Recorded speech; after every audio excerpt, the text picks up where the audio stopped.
Hi guys, have a good day. I am Dizel Di Bonotti, and now I am going to tackle about the creating and inclusive classroom culture. So, in order for a student with disability to participate and thrive in their learning environment, it is important that they feel comfortable and that their education setting is inclusive. A comfortable learning setting is underpinned by a set of values which prioritize inclusion. These are respect, empathy, openness, curiosity, trust, fairness, and accountability. So the question is, as a teacher, how do I create these values in my classroom? So first, respect. Respect. A student with disability may require an adjustment to be made in order for them to participate in lessons. Through engaging with them and their parents or carer before the school year starts to understand their needs, and by putting in place reasonable adjustments to assess learning. A teacher shows that they value and respect the student. This conversation should be continual, with a teacher noting that an adjustment needed 1 year may be different to the adjustment needed the following year. Respect is also shown by not speaking down to a student with disability and by not referring to them as disabled or handicapped. Next is empathy. Recognizing and empathizing with the challenges faced by a student with disability can improve their educational experience. By making small changes to your practice, such as not speaking with your back turned to the class if you have a student with a hearing impairment.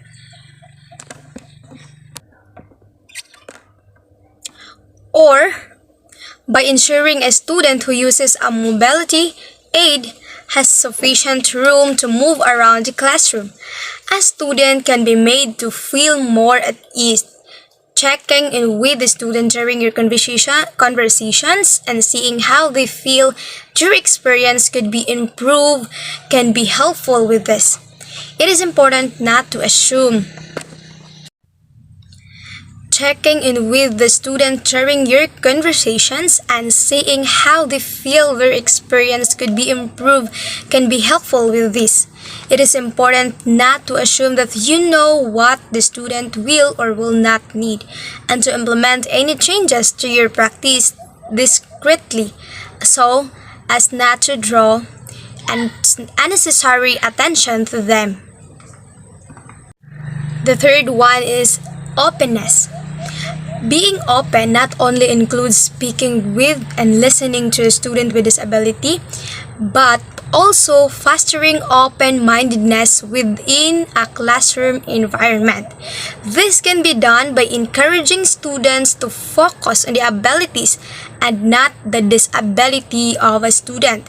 Another way to encourage open-mindedness is to choose resources or videos, etc., which include students with disability or to invite speakers who have a disability to the school. Next is curiosity. So learning more about the student as a person, not just about their disability again. K to having them feel acknowledged in a learning environment through engaging with them around their interests and their strengths as you would with any other student. The student will feel more comfortable being themselves in the classroom. Next is trust. Through embodying the above values, you will foster a relationship of trust with a student with disability. The student will trust that you, as their teacher, have their best interests at heart. It is important for the teacher to also trust that the student knows best when it comes to their abilities, how they learn, and how they like to interact in a classroom. So the next one is fairness. Striking a balance between meeting the needs of a student with disability and the needs of the rest of the class can sometimes be challenging.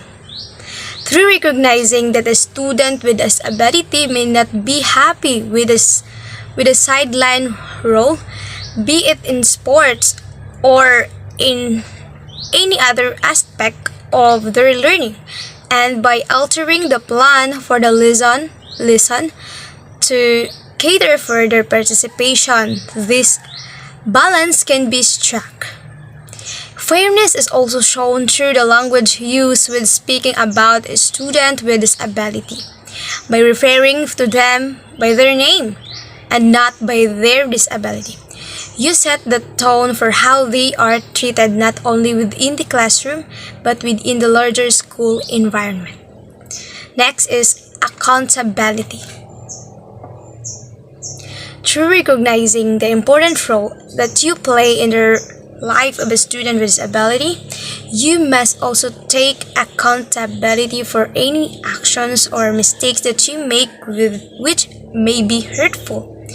Through engaging in self-reflection and professional learning, which can enhance your knowledge of teaching a student with disability, you increase your awareness of the role that you play as an educator. While it may not always be possible, it can also be helpful to remind other teachers and leaders within the educational context that they are accountable for the learning experience of students with disabilities. Inclusive school culture.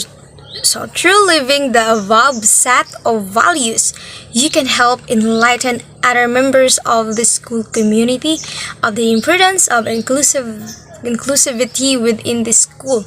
With these values are recognized school-wide, they lead to an inclusive school culture. An inclusive culture is driven by first values and a sense of belonging. By underpinning the above values throughout the school, students with disability will feel more comfortable participating. Next, beliefs and behaviors of the school community.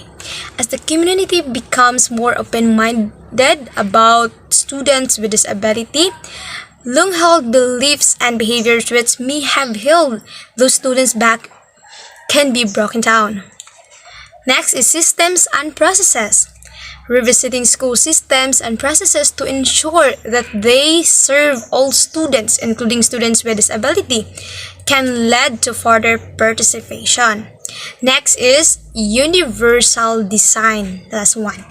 Designing the environment on a physical, educational, and emotional level to support the participation of all students, including those students with disability. Using positive language can also help to build an inclusive culture. So you need to use positive language as a teacher. So avoid disabled or handicapped. So try to use person with disability. Avoid suffers from. Try to use the word has disability. Avoid also wheelchair bound or confined to a wheelchair. Try to use a language person who uses a wheelchair user. That. Then avoid also the word mental, crazy, mad. Try to use person with a mental health condition. Next is instead of using mentally retarded, simple, mentally disabled, mentally defected, try to use person with cognitive disability, person with intellectual disability, person with psychological disability. Next, avoid using this word brain damage. Try to use person with a brain injury. Last one, avoid also the words normal person. Just try to use person without disability. So I think that's it. So I hope you learn more about this video lesson about creating an inclusive school culture. So have a good day and God bless. Goodbye, guys. How to create an inclusive classroom. Inclusive learning environments address inequities in the classroom and improve the chances of success. Inclusion is the degree to which all individuals in a community are welcome, valued, respected, heard, and able to participate. WTCS students are diverse and they need different support to improve their chances of success. So, here are some ways to create inclusive learning environments that meet the needs of our diverse student body, explore bias and assumptions. Recognize that your experiences probably differ from your students. They probably even differ from your favorite coworker. Inclusive faculty acknowledge that their students' abilities, beliefs, background, sexual orientation, and economic status shape their learning and responses to the course material. So try not to make assumptions about your students, who they are or how they learn. Instead, get to know them and allow their experiences to help shape your classroom. So build relationship with your students. Learning more about our students' personal learning experiences and challenges can help us understand the barriers students may face in our classrooms. So one easy way to build relationships, reflect on how you use students' names. Have you noticed that you use some students' names but not others because some names are harder to pronounce? Learn to pronounce all your students' names, or at least learn to pronounce or to show that you are making the effort. Examine your curriculum. Take some time to examine your own curriculum. Are there places where course content prioritizes certain experiences? There are opportunities within the courses and curriculums to include first, authors, second, speakers, third, mentors, next, case studies, examples, and learning styles with varying backgrounds. So when students see their own experiences and cultures reflected in course content, they can better connect and increase the chances of success. Creating an inclusive classroom is an ongoing process. You can start right where you are today. So the goal of this video is to encourage individual reflection and spark ideas. Inclusion is about how we structure our schools, our classrooms, and our lessons so that all our students learn and participate together. An inclusive classroom is one that creates a supportive environment for all learners, including those with learning differences. Inclusion is all about how we structure our schools, our classrooms, and our lessons so that all our students learn and participate together. An inclusive classroom is one that creates a supportive environment for all learners, including those with learning differences, and one that can also challenge and engage gifted and talented learners by building a more responsible learning environment. Inclusivity also means respecting people from all backgrounds and cultures.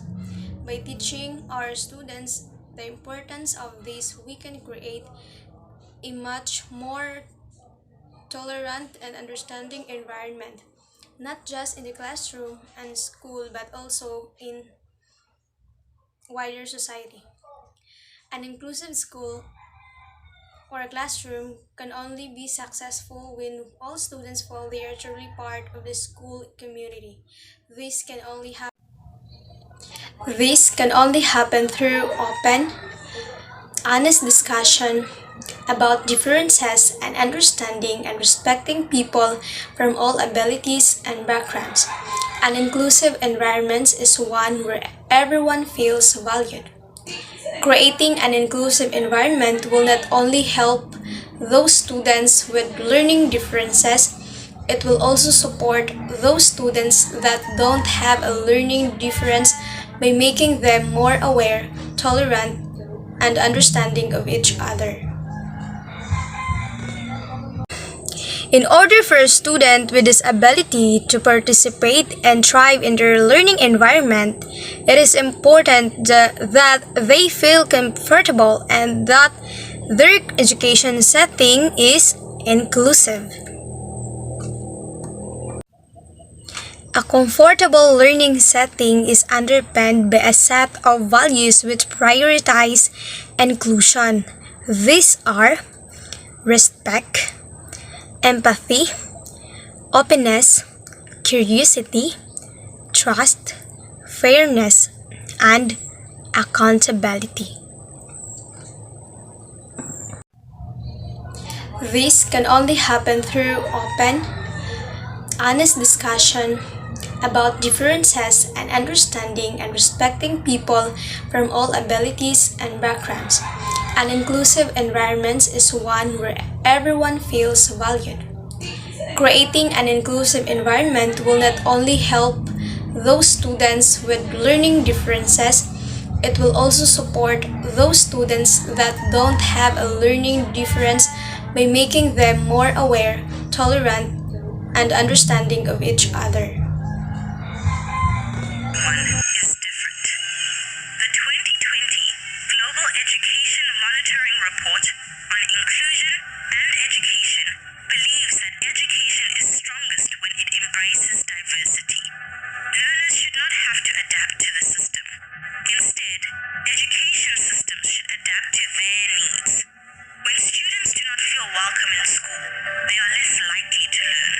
This is everyone's loss. But rich and poor countries too often educate some children apart. Children who have a disability, have been displaced, speak a different language, or are poor and disadvantaged. School design may favor some students over others, as do many laws and policies. Teachers are often ill-equipped to cater for students' diverse needs. Children may not recognize the way they are portrayed in textbooks. Some may not see themselves there at all. They receive the message that they do not belong. Testing sometimes follows a narrow vision of education, and consequently, some students leave education earlier than they should. These are complex problems to solve, but a belief in the right to education is a belief in inclusion. Children have different learning speeds and needs. They need curricula that are flexible, creative, and relevant. How we prepare teachers matters. They must be given the tools and training to achieve our vision for reform. The resources we know can help the marginalized, educators, support staff, and equipment should be shared so that everyone can benefit. Better data on those left behind will help us reach them. Disadvantages often accumulate. We can't address inclusion one group at a time.